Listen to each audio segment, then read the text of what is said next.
ये 13 दोष ऐसे हैं जिसके जीवन में होंगे तो उसको कभी शांति, कभी सुख, कभी ऐश्वर्य ये टिकेगा नहीं और दुर्गति निश्चित हो जाएगी। बहुत ध्यान से सुने। एक श्लोक में 6 दोष और दूसरे श्लोक में 7 दोष। उपासक को कभी इन दोषों को अपने अंदर टिकने नहीं देना चाहिए। और जो संसार के मार्ग में चल रहे हैं, अगर इन दोषों में चलेंगे तो हुआ जो आपके पुण्य कर्मों से ऐश्वर्य है भी वो नष्ट हो जाएगा। आप दुख, चिंता, शोक से ग्रसित होकर बड़ा दुख में जीवन व्यतीत करेंगे और आपकी गति बिगड़ जाएगी, दुर्गति हो जाएगी। विकत्थनः स्पृहायुर्मनस्वी बिभ्रत कोपम चपलो अरक्षणश्च एतान् पापाः षण्णराः पाप धर्मान् प्रकुर्वते नोत्र सन्तः सुदुर्गे संभोग संविद विषमोति मानी दत्तानुतापी कृपणो बलीयान वर्ग प्रशंसी वनितास्तु देष्टा एते परे सप्तनशंस वर्गाः। जो अपने मुख से अपनी बड़ाई प्रशंसा करता है, ये 13 लिख लो दिमाग में, डायरी में, क्योंकि ये नोट हो रहा है, आवाज डाली जाएगी, आप बार बार सुन, इनसे बचिए। अपनी बड़ाई, अपनी प्रशंसा कभी अपने मुख से नहीं करना, नहीं तो आपके पुण्य नष्ट हो जाएंगे, बुद्धि भ्रष्ट माने गिर जाएगी। अगर परमार्थ में चल रहे हैं तो भी, और व्यवहार में तो पुण्य नष्ट हो ही जाएंगे। बुद्धि गिरी हुई तभी ऐसी बात होती है। और यह दोष बहुतायत है, ये बहुत प्रभावशाली है। अपनी बड़ाई मारना, इसको देख लो, पकड़ो, सत्संग है। अपने मुख से कभी अपनी बड़ाई ना करना। अगर कोई अपने मुख से अपनी बड़ाई करता है तो उसके सुकृत नष्ट हो जाते हैं, बुद्धि भ्रष्ट माने गिर जाती, पतित हो जाती है, फिर निर्णय ठीक नहीं। अगर हमारा सारथी, हमारा ड्राइवर मूढ़ हो तो कहीं भी हमको गिरा देगा, तो वो बुद्धि भ्रष्ट मतलब गिर जाती है, निर्णय करने लायक नहीं रहती। अपनी प्रशंसा अपने मुख से करना। दूसरा, लोलुपता, ये वृत्ति नहीं होनी चाहिए। धर्म से चलेंगे, धर्म के द्वारा जो हमें प्राप्त होगा उसी से हम अपना भरण पोषण करेंगे। आपके बच्चे स्वस्थ होंगे, बुद्धिमान होंगे, परिवार में बहुत सुख और शांति होगी। भले दीपक की तरह जलो, बहुत काल तक रहेगी। लक्ष्मी जी भी आपके घर में बहुत काल, हम ये नहीं कहते कि बहुत नहीं, जितनी है बहुत सुख शांति से चलोगे। अगर लोलुपता करोगे, हिंसा, छल कपट, व्यभिचार, चोरी, ऐसे धन आ जाए, वो आएगा, लेकिन वो हाइलोजन की तरह आएगा, एकदम प्रकाश और फ्यूज, बिल्कुल अंधकार करके जाएगा। देख लेना, तुम्हारे जो सुख के हेतु हैं, तुम्हारा शरीर, तुम्हारे बच्चे, तुम्हारी पत्नी, तुम्हारा परिवार, उसको देख के तुम रात दिन जलोगे बिना आग के। ऐसे उनके आचरण होंगे, ऐसे उनके अंग होंगे, ऐसे उनके दिमाग होंगे, ऐसा उनका व्यवहार होगा। ये लोलुपता अगर उपासक में या किसी में है तो उसको नष्ट कर देती है। सावधान। तीसरा, यदि आपका अपमान होता है तो आपको उसे सहन करना होगा, उससे आपके पाप नष्ट हो जाएंगे। जो तनिक सा भी अपमान होने पर बहुत क्रोध करके दूसरे का अपकार करने लगता है, ये आपका पतन करा देगा, ये आपको फंसा देगा, हृदय जलेगा, अर्थव्यवस्था नष्ट होगी, पूरा परिवार दुखी होगा। जरा सा अपमान की संभावना में आप किसी से भी भिड़ गए, किसी से भी, वो ये प्रवृत्ति आपका पतन कर देगी। उपासक में तो अपमान सहना अमृत है, नीचापमानम सुधा, पर व्यवहार में भी ज्यादा उत्तेजित मत होइएगा। ये तो कुछ मिनट की बात है, अगर आपने उसे मारा पीटा, रिपोर्ट हुई कानून की, ओ फंसते चले जाओगे, अर्थ जाएगा, समय जाएगा, चिंतन जाएगा, बहुत तरह से हानि हो जाएगी। अगर आप सह गए तो आपका सहना उसके लिए आग बन जाएगा। उमा क्षमा साप होते भारी, तुम्हें दंड देने की जरूरत नहीं, उसका एक कर्म ही उसे दंड दे देगा। आप शांत हो जाइए, आप सत्संगी हैं, आप शांत रहिए। चौथा, निरंतर क्रोध और उसका चिंतन।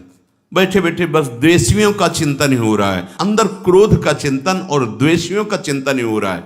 द्वेष भरी बातें, द्वेष भरे क्रियाएं, उन्हीं का चिंतन करके जलते रहना क्रोध से। उपासक को तो क्रोध करना ही नहीं चाहिए, बहुत शांत। ठीक है, अभ्यास में कभी क्रोध हो सकता है, उसको फिर समन करो, अंदर से प्रायश्चित जैसा कि अब गलती हुई, आगे नहीं करेंगे। और व्यवहार में भी क्रोध को आप पीना सीखें। अगर बार बार आपका क्रोध प्रकट होता ही रहेगा, आपका स्वभाव बिगड़ जाएगा, आपके पुण्य नष्ट हो जाएंगे और आपका जीवन नष्ट हो जाएगा। देने वाला उतना दे देगा आपको, आनंदित रहो। पैसा खर्चा, सब पूरे जीवन का विध्वंस मचा दिया क्रोध ने। कहीं भी आप देखो, किसी से क्रोध करके देखो, फिर देखो तुम्हारा भजन चल रहा है, तुम्हारी वो आनंद वृत्ति है नहीं, जलोगे और वो जलन और गुस्सा दिलाएगी और वो बैठे बैठे जलो नहीं। ये क्रोध जो है, ये चाहे व्यवहार में हो चाहे परमार्थ में, दोनों की हानि करने वाला है। और आश्रित जनों की रक्षा ना करना। अगर कोई भाग कर आपके पास आ गया है, कोई पशु पक्षी या कोई मनुष्य, आपको चाहिए कि अब चाहे हमारे पहले प्राण जाएं, उसकी रक्षा करेंगे। सीवी जैसे तो कोई बिरले ही होते हैं, पर इतना जरूर ध्यान रहे, जैसे कोई पशु पक्षी किसी भय से आपके सीमा के अंतर्गत आ गया है, अब उसकी रक्षा करनी है आपको। अगर आप स्वयं मार देते हैं या मरवा देते हैं, या आपके सुकृत नष्ट कर देगा, या आपकी दुर्गति का कारण बन जाएगा। और जो पाप कर्म उत्साहित होकर करते हैं, उपासक को तो बहुत सावधान रहना चाहिए, पर व्यवहार में भी जो नहीं करना चाहिए, अगर वो पाप कर्म आपके द्वारा मन में प्रेरित हो रहे हैं, संकल्प बन रहा है, क्रियाएं हो रही, दुर्गति पक्की, पुण्य नष्ट हो जाएंगे, दुख अशांति बढ़ती चली जाएगी, कभी शांति नहीं प्राप्त कर पाएंगे। ऐसा नहीं कि जो मन में आवे सो करें। पापाचरण निडर और उत्साहित होकर करना, अगर ऐसे लक्षण है, निश्चित दुर्गति होती है। ये 6, अपनी बहुत बड़ाई करने वाला अपने मुख से, लोलुपता, तनिक से अपमान में सहन ना करने वाला, निरंतर क्रोधी और आश्रित जनों की रक्षा न करने वाला, और निडर हर्षित होकर पाप कर्म करने वाला। दूसरे श्लोक में 7 है, 6 7 हो। 1, संभोग का ही चिंतन करना, संभोग में ही मन लगाना, संभोग दूसरी स्त्रियों के साथ करने की भावना रखना। संभोग पहला है, संभोग।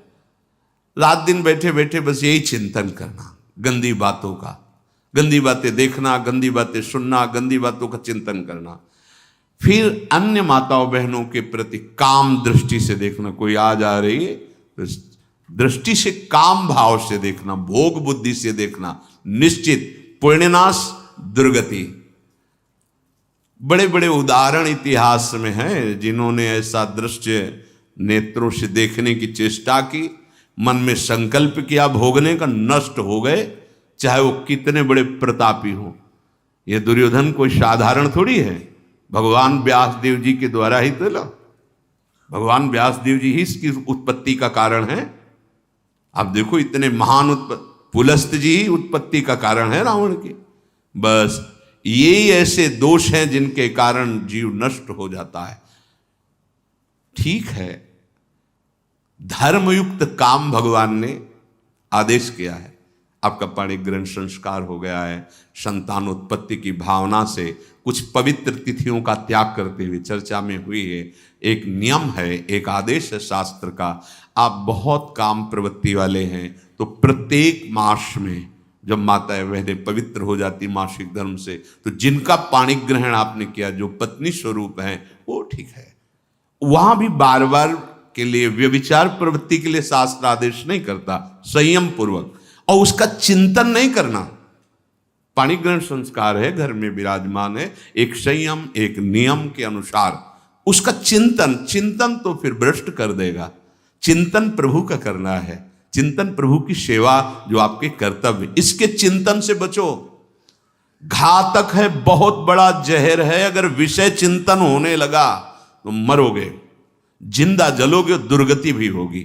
ये अंदर की जो आग है ना, कामाग्नि, ये इतनी बढ़ती चली जाएगी, तुम्हारे होश खराब हो जाएंगे कि मुझे क्या करना चाहिए क्या नहीं करना चाहिए। कोवा मदांधो मदनातुरोमा, अंधा हो जाएगा, नहीं दिखाई देगा अनुजा तनुजा क्या है कौन है, कुछ नहीं, भ्रष्ट बुद्धि। संभोग का चिंतन नहीं। धर्मयुक्त काम आदेश है शास्त्र में। यदि आप प्रवृत्ति मार्ग में हैं तो अपनी पत्नी को जो पाणी ग्रहण स्वीकार किया है, वहां भी पवित्र तिथियों का त्याग करते हुए, एकादशी है, रामनवमी है, नव दुर्गा है, जन्माष्टमी है, राधाष्टमी, जो पवित्र तिथियों का त्याग करते हुए, और ऐसे जो मर्यादाएं हैं उसके अनुसार, और कहीं पराई स्त्री के साथ संभोग की बात निश्चित दुर्गति पक्की है। ऐसे ही माताओं के लिए है, स्त्री शरीर के लिए है। यदि वो ऐसी गलत चेष्टा, तो पतिवंचक परपति रति करही, रौ नरक कल्पसत परही। ये भोग चिंतन से बचने की चेष्टा कीजिए तो क्रिया से अपने आप बच जाएंगे।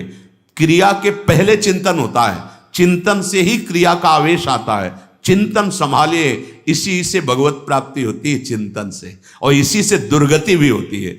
अनन्यश्चिन्तयन्तु माम, भगवान चिंतन करें, मेरा करो, कर्तव्य कर्म मेरे को समर्पित करो। अब जब चिंतन संभोग का होगा तो बुद्धि भ्रष्ट हो जाएगी। ये जो राक्षसी प्रवृत्तियां सुनने को मिलती है ना, कि ऐसा हुआ, वो देखा सुना और चिंतन किए, अब इतनी राक्षसी वृत्ति आ गई कि बस अब उनमें और राक्षसों में कोई अंतर नहीं रह गया। दूसरा, विषमता रखने वाला, सबके साथ बर्ताव ऐसा कि मैं बहुत श्रेष्ठ हूं और दूसरे सब नहीं, ऐसा व्यवहार नहीं। सब भगवत स्वरूप हैं, समान व्यवहार। जैसे आपके भोजन है तो जो आप पा रहे हो वही सबको दीजिए, बैठने की व्यवस्था, उठने की व्यवस्था, क्रम बाई क्रम, पर उसको भी नीच भाव से मत देखिए। उस कोटि का उसको प्यार दीजिए, दुलार दीजिए, सम्मान दीजिए। इतनी विषमता न फैलाते रहें अपने जीवन में कि आप सबके निंदा के पात्र बन जाए। विषमता नहीं, सबको प्यार। हाँ ठीक है, पुत्र का अलग प्यार है, भाई का अलग प्यार है, पिता का अलग प्यार है, पर हमारा व्यवहार प्रीति युक्त होना चाहिए, विषमता भरा नहीं होना चाहिए। अगर हमारे चित्त में विषमता ही रही तो संसार है, प्रभु नहीं है। जीत विषम संसार कीर्ति जग बिस्तर है। जो विषमता पर विजय प्राप्त कर लेता है वही भगवत प्राप्ति का अधिकारी। ये विषमता बहुत बड़ी हानि है। तीसरी बात, अत्यंत मानी होना।